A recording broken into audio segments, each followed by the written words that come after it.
Welcome back to another video, guys. Can someone explain to me what's going on with James Harden? He's starting to look really, really bad in the public, in the media, and around the league.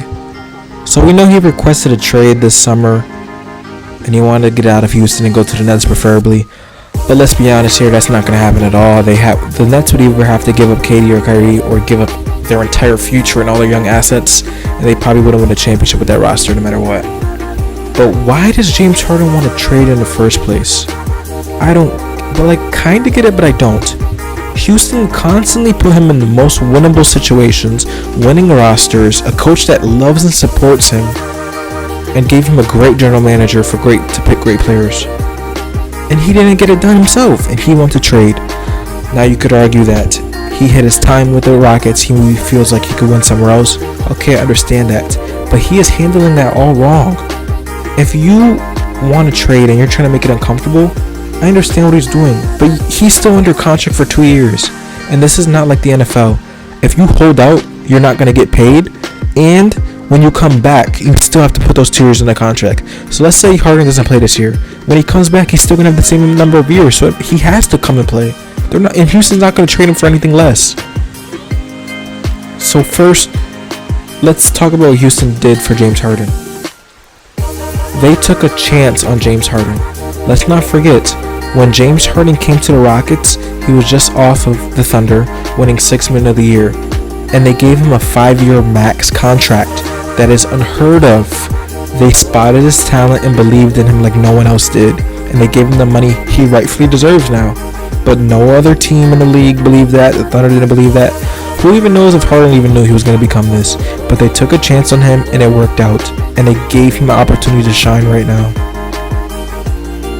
And it's not like, I keep seeing online, the Rockets just can't win, but they can't get it done. This is not like LeBron. This is not like AD. This is not like multiple players we've seen around the league who demanded a trade or left their team in free agency because their team did not put the right pieces around them, did not show effort to win.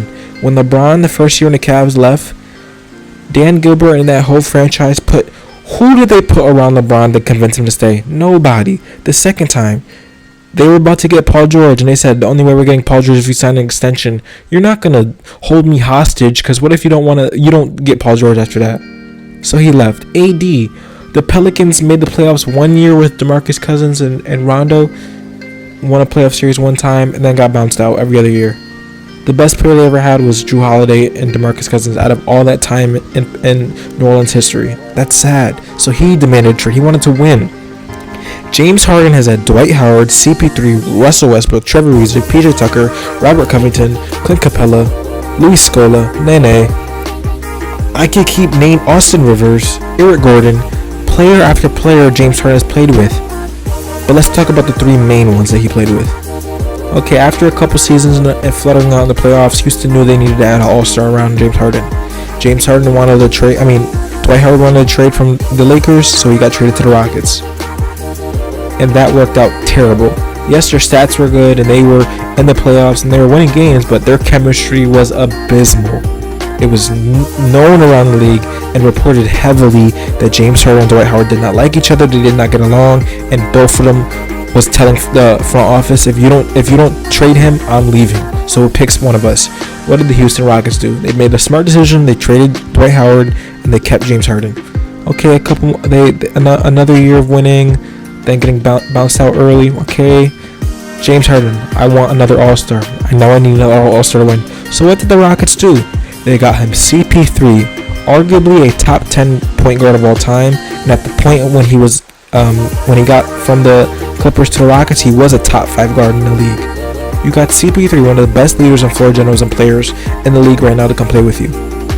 First 2 seasons there, you were up on the KD-led Warriors 3-1. You have a chance in the 4th quarter to beat them, and your team goes historically cold from 3, missing every shot you take for them to come back and beat you in your own arena? That's terrible. CP3 And I remember everyone saying this. If he didn't hurt his hamstring, they would have beat the Warriors. They had 2 years to beat the Warriors. James Harden is better than CP3. He should have took the game over and won the game for his team, but he did not. So you fluttered out, and you and CP3 have chemistry problems, and both of you are not getting along. CP3 wanted to stay in Houston, and don't forget Melo was on that team too. Melo was alright, even though they were forcing him into a role that he did not fit. CP3 would have stayed in Houston for a couple more years, and I think they would have won a ring, honestly, if they would have stayed. If they would have tweaked some stuff, they would have got used to each other a little bit more, I think they would have won a ring. But Harden, remember that video when CP3 was telling Harden something in the huddle, and then CP3 went up for a dap, and Harden slapped the shit out of his hand? I was like, no, I'm not dapping you up, I'm not doing that. Chemistry issues. So James Harden told his front office, I do not want to play with CP3 anymore. Get him out of here. So what does Houston's front office and Daryl Morey and Tillman Fertitta do? They trade one top 5 point guard for another. They get James Harden, his best friend since he was little, Russell Westbrook, triple-double king. At first I was skeptical about how this was going to work, but they were playing good before Corona hit. They were playing very good. Westbrook was hitting a stride. They just traded Clint Capella. This team was looking scary. They were winning games. Their play styles was not meshing great, but it was still meshing and they were still winning. And then they get to the playoffs. And then like usual, Harden and Westbrook, they look gassed. They look like they don't have that fire in them anymore. They're making wrong decisions. They look kind of scared and they shrivel up. Well, not Westbrook as much, but Harden looked like he was shriveling up. They get to Game 7 with they get to Game 7 with CP3-led Thunder. That should have never went 7 games at all. CP3 almost beat the Rockets led by James Harden and Russell Westbrook with Shai Gilgeous-Alexander and Dort and Steven Adams. That should not be uttering out of my mouth right now. But what happened? Harden blocked Dort, squeaked by an incredibly hype, pounding his chest, which I don't understand was a first round matchup. You're supposed to beat them. They're bad compared to you. They're not on your level. And then who do you face next? Los Angeles Lakers. You win a game, you're looking great. If you keep that game plan, you make adjustments, you're looking great. You could probably win the series, maybe. And then the Lakers turn you over and roll you out the house. They barrel right through you, and you lose, and you get bounced out. Now does Harden and Westbrook, let's run it back, let's retool, let's actually get a real center so we can compete in a center-heavy West and see if we can get something done? Because they did look good together. They did not look. It wasn't like one of those matchups where they should not be on the same floor together. They looked good. They had progress. It was their first year. They did okay. Nope. We hear reports that Russell Westbrook wants out of Houston bad, and James Harden wants out of Houston bad. This is your best friend since you were little, and we're hearing reports that he knows that the culture in Houston is terrible. That's not good. It's a problem. James Harden, you're a superstar. Yes, you deserve all the credit you get, but you need to be held accountable. Year after year, you flamed out in the playoffs. You haven't performed in the playoffs. You were not the same player in the playoffs, and I don't know why. Something has to change. Your coaches and your general managers and your other teammates cannot hold you accountable. My thing with Dwight Howard and CP3 is, CP3 especially. CP3 is going to hold you accountable. He's going to call out your mistakes. He's going to try and make you a better player. He might come off abrasive and hard at times, but he's doing that in the essence so the team can win. And that's why I think James Harden didn't like him, got him shipped out of Houston quick. And that's why Russell Westbrook asked for a trade, I believe, because they were best friends since little.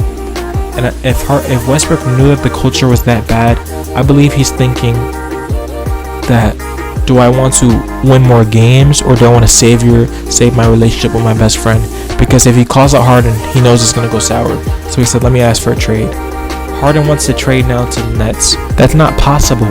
Houston would have to get back the world, and the Nets are not giving that up. You owe the city more. You owe the organization more. Now, it's not like they did you dirty. They weren't playing you. They weren't lying to you. They didn't give you no hope over these years. They're giving you all the help you can, and you guys hit a wall, and you cannot win more. Whether it's mostly on you, whether it's mostly on who's coaching, whatever. But you got help, and it was not enough for some reason. If you want to get traded, go about it the proper way. Show up to training camp. Play the games. Say the right things at press and the media. Don't hide your face. Don't go to parties with little baby without a mask on while you're supposed to be at training camp and then give weird quotes because you have no agent, your mom, and you are handling your deal. James Harden, if you go about this wrong, this will hurt your career for the rest of your time in the league, and I don't want that for you. You are a top 5 talent. You are arguably one of the best players on planet Earth right now, one of the greatest scorers the league has ever seen. You need to go about this the right way so you can get traded to a winning organization, and you still have another chance to win a championship. Because if you go about this the wrong way, your trade value is going to plummet. The Rockets are going to make it your life difficult in Houston. And anyone who lives in Houston who was a fan of you is going to make it difficult for you as well. You can get traded to a bottom of the barrel team like the Hornets or the Knicks or anybody else, any trash team you could get traded to if you really wanted to, because you still have 2 years left in your deal. And it's not the NFL. You can't hold out. Make the right decisions. Show them why you're an all-star MVP type caliber player, and wait for you to get traded to a winning situation. And that's going to be the end of the video, guys. What do you guys think? Is James Harden doing the right thing? Is he looking bad? Do you think he was a problem in Houston not winning those games, or was it other factors? Do you think James Harden's ever going to win a ring? Where do you want to see him get traded? Where do you think he'll get traded? And do you even think he'll get traded? But I'll see you guys in the next one. Also in the next video, we're going to talk about Westbrook and the Wizards and why they're very scary. But I'll see you guys in the next one. Make sure to like, comment, and make sure to subscribe. I upload weekly, and I'll see you guys in the next one. Peace.